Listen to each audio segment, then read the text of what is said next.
Hey, what's up, guys? It's been 2 weeks, but I'm finally back. While I've been gone for 2 weeks, just before I continue, I just want to say don't go 2 weeks of your life without the internet because it's very painful and there's pretty much nothing else to do in the world except wait for the internet to come. I've just moved, as you can see, my white background. I'm not in the same place as I used to be, and because of that, I had to get new internet, and it took a very long time to come. It took just under 2 weeks. It was a little bit excruciating in waiting for this to come. So while I was waiting, I had to go to the library and university to go and watch the Patrick Hoban ARGCS. So I really liked Hoban's build, and I really wanted to talk about the deck when Hoban released it on the ARG website of the top 16 deck list. I couldn't do that. I just didn't have a chance to make the video. I just didn't have any way to upload it. So I left it. However, I can show a Hoban versus Fire Fist. This is more or less a +1 Fire Fist, and +1 Fire Fist means that they run card D, they run trap tricks. Every card that they use has some kind of plussing. It was very popular in the ARGCS, so Patrick Hoban played against this particular variant of Fire Fist more than once in the tournament. I think in the last few rounds he played Fire Fist, Fire Fist, Fire Fist, and he kept winning. The +1 Fire Fist deck is good. It's just, I think against Mermails it can go either way, but I think it's easier to play against the +1 Fire Fist for Mermails than it is for other decks, because Mermails can plus just as often. So I got a matchup with this particular matchup, and I thought that it was very relevant because it's basically replicating what Hoban had to go through to play against Fire Fist when playing against Fire Fist in the tournament. So here's the match, and let's see how it goes. Talking about Hoban's deck in general, there's three different factors that I really want to talk about in the deck because there wasn't much else. The first one was Upstart Goblin, the second one was Reckless Greed, and the third one was Undyne. Upstart Goblin means that on your turn you're playing 37 cards in the deck. Obviously you're giving your opponent 3,000 life points overall if you do resolve all three Upstarts. But you won't resolve all three, and 1,000 points given to your opponent per upstart isn't really that much when you consider that Mermails can summon huge 2,400 beaters and 2,800 beaters and Dracosex, for free, almost, So, for Mermails, upstart is a very good card because you can whittle down your opponent's life points very quickly. You can put your opponent in very compromising positions. So upstart in that sense is good, but it's not great for every single deck. I wouldn't recommend it for every deck. That's all. Reckless Greed, interesting card. What it basically does, it is a neg1. You do have to use one card to get two cards, so you +1, but you skip two draw phases, so you do ultimately neg1 because you don't get those extra two draws. So unless you activate two at once, you won't plus off it. But that's not the point. The point is that with Reckless Greed, Hoban allows his Mermails to draw into two cards whenever he needs it, and two cards in Mermails is what gets the deck going. If you are top decking in Mermails, there is nothing that you can draw except for maybe Marksman on open field. Apart from that, there is pretty much nothing you can top deck.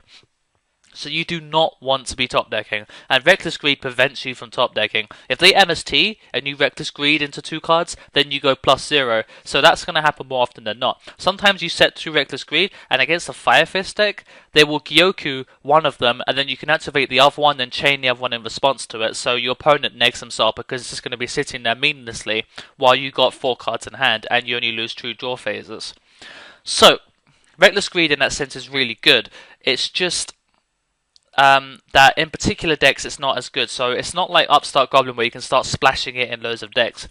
Don't play Reckless Greed unless you're playing a combo-oriented deck that needs that kind of boost, to keep the hand as high as possible. So that's why things like Aqua Spirit is good, because Reckless Greed allows you to go Aqua Spirit, Controller, Black Rose. You need those 2 cards in hand. And the last one is Genix Undyne, which I showed in my last game. Undyne allows you to do something very interesting, which a lot of players don't understand. Of course, you can send Dragoons, you can send Tidal, you can send Abyssmander if you're playing that variant. You can send a target for Abyss and Gund. You can do that if you want to. But Genix Undyne, what it does, which good players have noticed is that it allows you to do this amazing thing where if your opponent dwellers, because they will dweller you by game 3 at some point, you wolf bark into dweller because that costs them 0 cards, but it actually gives them a monster on their field which isn't very useful for them. So what you do basically is that you have Abyss Lind, so they bait out your Abyss Sphere by using MST, which is what they, they're obviously waiting for you to Abyss Sphere, but they can make Dweller attack into your Abyss Lind, cause you to be in a big bad situation because you've lost your Abyss Sphere and you've lost Lind, and then you draw, you summon Undyne, and you send Tidal to search. Okay, so you get 1 card back in your hand, you send Tidal to the graveyard, and then they have a Dweller with 1 material, and they have to use the material, because otherwise Tidal's going to come on and knock over the Dweller. So it forces both materials out.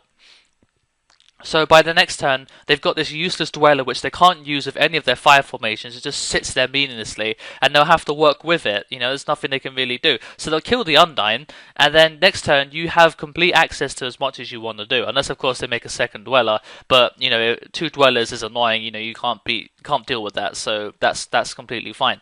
But if they can't make a second one, because obviously Dweller doesn't give them a fire formation, it doesn't give them anything.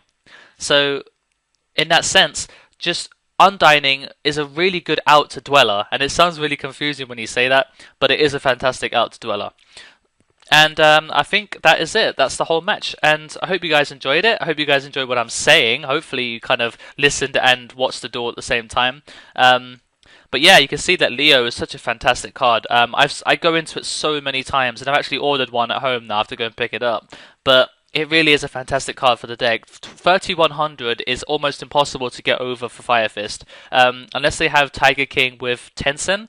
Apart from that, that's fine, because you're literally baiting out, making them go into Tiger King, making them search Tensen. Anyway, guys, I hope you guys enjoyed watching, and I want to show you guys some more Hoban Mermail. But the next video, which I'm going to have up in the next few days, is when DevPro updates itself, and I'll be able to show you an Evo deck, because I've really wanted to play this deck since it came out, and I played it for a while, but had inconsistencies, and it didn't really have enough power behind it, compared to Dino Rabbit at the time.